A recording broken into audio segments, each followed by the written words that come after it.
Good morning बच्चों हम अपनी क्लास 10th में रिवीजन शुरू कर रहे हैं चैप्टर 15 प्रायिकता से। और आज मैं इसके इंट्रोडक्शन बताऊंगी केवल, और इस पर आधारित बहुत ही सिंपल से छोटे क्वेश्चन के ऊपर हम डिस्कस करेंगे। तो प्रायिकता हम पढ़ चुके हैं। प्रायिकता क्या है? हम बहुत बार अपने दैनिक जीवन में संयोग के बारे में बात करते हैं। चांस, आज बारिश होने की संभावना है, तो इस तरह की हम बहुत सारी संभावनाओं के ऊपर बात करते हैं। संभावनाओं का गणितीय रूप ही प्रायिकता है। ठीक है, तो इसका एक ही फॉर्मूला होता है प्रायिकता में। तो किसी भी घटना, कोई भी घटना होगी ई, उस घटना के घटित होने की प्रायिकता होगी, उसको हम पी ई से दिखाएंगे। पी ई बराबर होगा उस घटना के अनुकूल परिणामों की संख्या बटे कुल परिणामों की संख्या। केवल एक यही फॉर्मूला है जो हम इसमें बार बार यूज़ करते हैं। तो इसी के ऊपर हमारा पूरा क्वेश्चन सॉल्व होता है। हमें उस क्वेश्चन में अनुकूल परिणाम ढूंढने होते हैं और कुल परिणाम ढूंढने होते हैं। अब किसी घटना के होने की जो प्रायिकता होती है वो 0 और 1 के बीच में ही हमेशा होती है। 0 से बड़ी होती है और 1 से छोटी। किन्हीं दो कंडीशन में वो 0 के बराबर और 1 के बराबर भी होती है।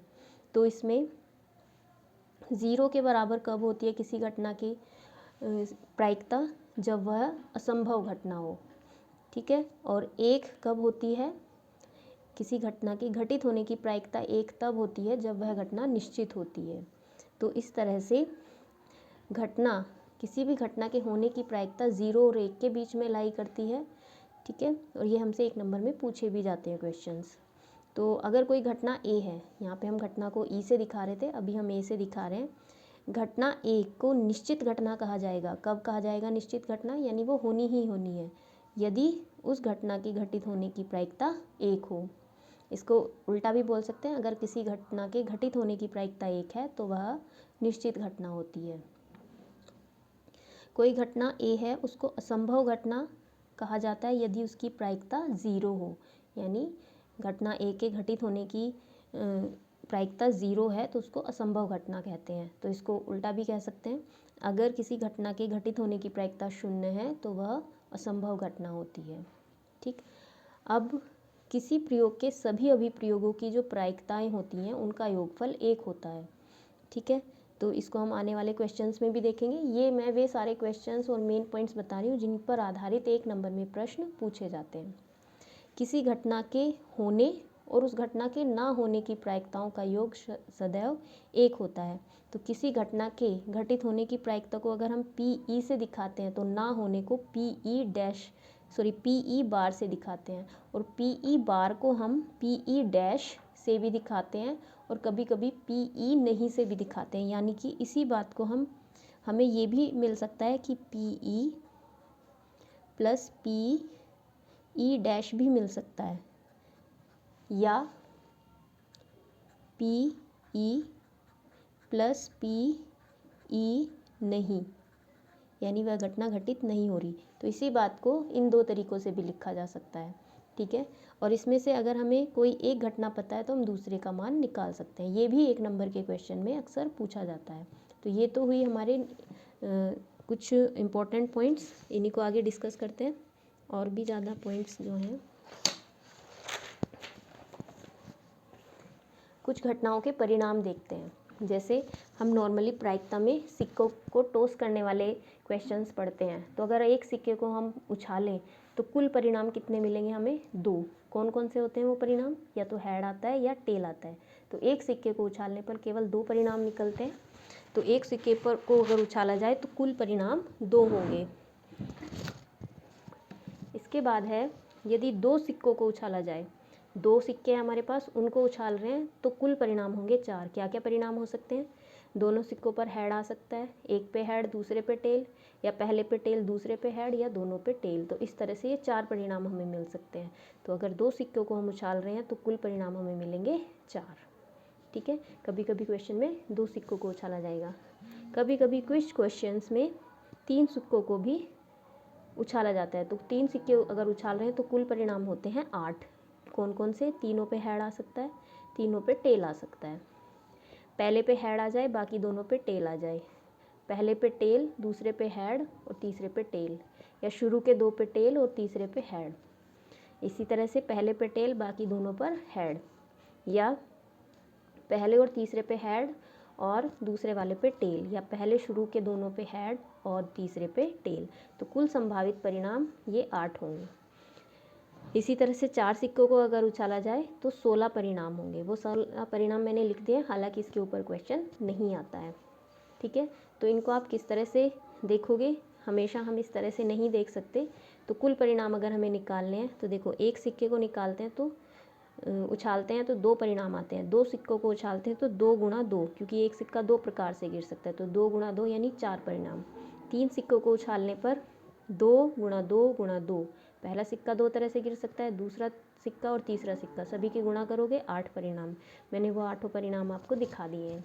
इसी तरह से 4 सिक्के अगर हम डालें, उछालें, तो प्रत्येक के 2-2 परिणाम हो सकते हैं, सबकी गुणा करोगे तो 16 परिणाम, वो मैंने यहाँ पे सब लिख दिए हैं। तो इस प्रकार से ये कुल परिणाम सिक्कों को उछालने पर हैं। एक सिक्का उछाले तो कितने परिणाम, क्योंकि हमें क्वेश्चंस में इनकी ज़रूरत होती है। अब इसके बाद आते हैं पासे पर। पासा जो लूडो खेलते हुए हम यूज़ करते हैं, उस पासे को अगर हम उछालें तो हमारे पास जो कुल परिणाम आते हैं वो 6 आते हैं। आपको पता है, या तो 1 आता है, या 2, या 3, या 4, या 5, या 6। तो कुल परिणाम कितने हैं? 6। तो number of outcome, total outcomes जो हैं वो 6 हैं। जब 2 पासों को उछाला जाए तो कितने आएंगे? तो पहला पासा भी 6 तरह से गिरेगा और दूसरा भी, तो टोटल जो परिणाम हमें मिलेंगे वो 36 मिलेंगे। इसके ऊपर भी काफ़ी क्वेश्चंस आते हैं जिन्हें हम डिस्कस करेंगे। इसी तरह से एक मेन है इसमें ताश के पत्तों के ऊपर आधारित प्रश्न। तो ताश के पत्तों पर आधारित प्रश्न करने से पहले हमें ताशों के बारे में ज़रूर पता होना चाहिए। तो ताश के जो कुल पत्ते होते हैं वो 52 होते हैं, और उसमें 2 कलर के पत्ते होते हैं, आधे लाल रंग के पत्ते होते हैं और आधे काले रंग के पत्ते होते हैं, यानी 26 लाल रंग के पत्ते होंगे और 26 काले रंग के पत्ते होंगे। अब लाल रंग में भी 2 प्रकार के होते हैं, एक होता है पान और एक होता है ईंट बोलते हैं हिंदी में, और काले रंग के 2 प्रकार के होते हैं, हुकुम और चिड़ी, और प्रत्येक के 13-13 पत्ते होते हैं। तो इस तरह से जो पत्ते होते हैं, कार्ड्स जो हम खेलते हैं, उसमें 4 तरह के पत्ते होते हैं, पान, ईंट, हुकुम और चिड़ी, और 2 कलर होते हैं, लाल रंग के आधे पत्ते और लाल रंग के काले, ठीक है। अब इसमें प्रत्येक में, यानी अगर पान की बात करें पर्टिकुलर, या ईंट की, या हुकुम की, या चिड़ी की, तो प्रत्येक में एक एक इक्का होता है। चारों की अपनी अपनी एक बेगम, एक बादशाह और एक हुकुम का कार्ड होता है। तो इस तरह से जो टोटल पत्ते हैं उसमें से 4 इक्के होंगे, 4 बेगम के पत्ते होंगे, 4 बादशाह और 4 गुलाम के होते हैं। और ये जो बेगम, बादशाह और गुलाम है, इन्हें तस्वीर वाले फेस कार्ड्स बोलते हैं। तो तस्वीर वाले पत्ते 12 हैं, और बिना तस्वीर वाले पत्ते जो होंगे वो 40।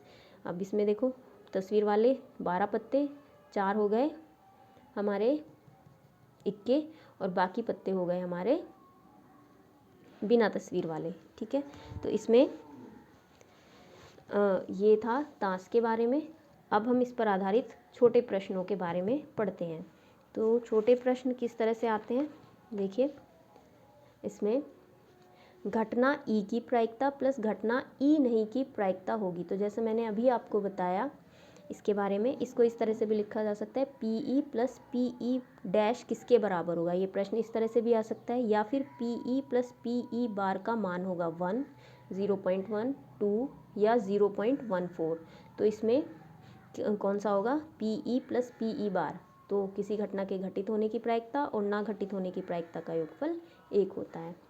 जो घटना घटित नहीं हो सकती वो कहलाती है निश्चित घटना, असंभव घटना, पूरक घटना या प्रारंभिक घटना। तो वो कहलाती है जो नहीं हो सकती, असंभव घटना। असंभव घटना के घटित होने की प्रायिकता होगी, तो असंभव घटना के घटित होने की प्रायिकता होती है 0। तो ये एक एक नंबर में प्रश्न पूछे जाते हैं। जिस घटना का घटित होना निश्चित हो वह कहलाती है, निश्चित है उसका, वो होनी है वो घटना, तो वो कहलाती है निश्चित घटना।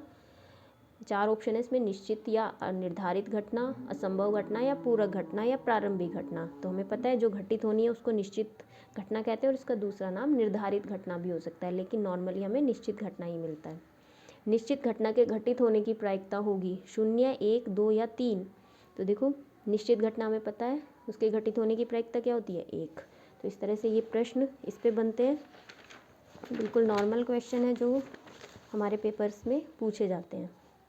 किसी प्रयोग की सभी प्रारंभिक घटनाओं की प्रायिकताओं का योग होता है, 1 होता है, 2 होता है, 1/4 होता है या 1/3 होता है। तो अभी मैंने आपको बताया था किसी प्रयोग की सभी प्रारंभिक घटनाओं का योग 1 होता है। निम्न में से कौन सा कथन सही है? तो देखो, किसी घटना P की प्रायिकता 0 और 1 के बीच में होती है, इसको वो आप रिवर्स करके भी दिखा सकता है। या फिर बाकी दिए हुए हैं तो इसमें अगर आपको ये ऑप्शन है तो आप ये वाला लगाओगे, लेकिन अगर आपके पास ये ऑप्शन आता है PE 0 और 1 के बीच में, तो ये ऑप्शन भी इसमें ठीक होता है। ठीक है, अब इसमें निम्न में से कौन सा कथन सत्य है? तो ये अगर आपको फॉर्मूला लर्न है तो आप इसमें से बता दोगे कि कौन सा आपका है। जो सबसे पहला प्रश्न था, PE प्लस PE डैश बराबर 1 होता है। PE डैश को दूसरी तरफ ले गए तो PE बराबर 1 माइनस PE डैश। फिर कह रहा है निम्नलिखित में से कौन सी संख्या किसी घटना की प्रायिकता नहीं हो सकती? तो मैंने आपको बताया कि किसी घटना के घटित होने की जो प्रायिकता होती है वो 0 से 1 के बीच में रहती है। तो देखो 2/3 1 से कम है, 0 से बड़ी है, तो ये हो सकती है। -1.5 नहीं हो सकती क्योंकि प्रायिकता कभी भी ऋणात्मक नहीं होगी। 15% हो सकती है क्योंकि 15 और प्रतिशत का मतलब 100 होता है, तो 15/100 ये हो सकती है। 0.7 ये भी हो सकती है। क्वेश्चन में पूछा था कौन सी प्रायिकता नहीं है, तो इसमें ये मैंने ये बता दिया, इसमें माइनस के 1.5 नहीं होगी, ऋणात्मक है ये, बाकी सब हो सकती है। अब इसके बाद इसने कहा है किसी घटना के घटित होने की प्रायिकता PE 0.05 है तो E नहीं या E डैश या E बार की प्रायिकता ज्ञात करो। इस तरह से भी पूछ सकता है, ये भी पूछ सकता है, ये भी। तो हम एक में से इसे माइनस करेंगे, जो भी आंसर आएगा वो आपका PE बार का मान होगा। तो इसमें आएगा 0.95। एक खेल में हारने की प्रायिकता 0.47 है, खेल को जीतने की प्रायिकता। तो या तो खेल को हारते हैं या जीतते हैं, तो इसमें जीतने की यानी P, अगर हारने को PE दे दे तो जीतने को E डैश, तो वही है, वही फॉर्मूला लगेगा इसमें, PE प्लस PE डैश बराबर 1 से 1 में से इसे घटाओगे तो आपका वैल्यू इसमें आ जाएगा। तो ये आएगा 0.53। फिर यदि PE बार 0.48 है तो PE ज्ञात करो। तो इसमें भी वही है, PE ज्ञात करना है आपने, PE डैश दिया हुआ है इस बार, तो 1 में से इसे घटा दोगे तो आ जाएगा 0.52। तो बिल्कुल ये नॉर्मल से क्वेश्चन है जो आपके मेन पॉइंट्स पर ही आधारित हैं। अभी बाकी के क्वेश्चन हम बाद में करेंगे, अभी मैंने आपको केवल बताए हैं इसमें बिल्कुल आसान क्वेश्चंस। ठीक है, तो इन सभी क्वेश्चंस की आप प्रैक्टिस करेंगे। All the best.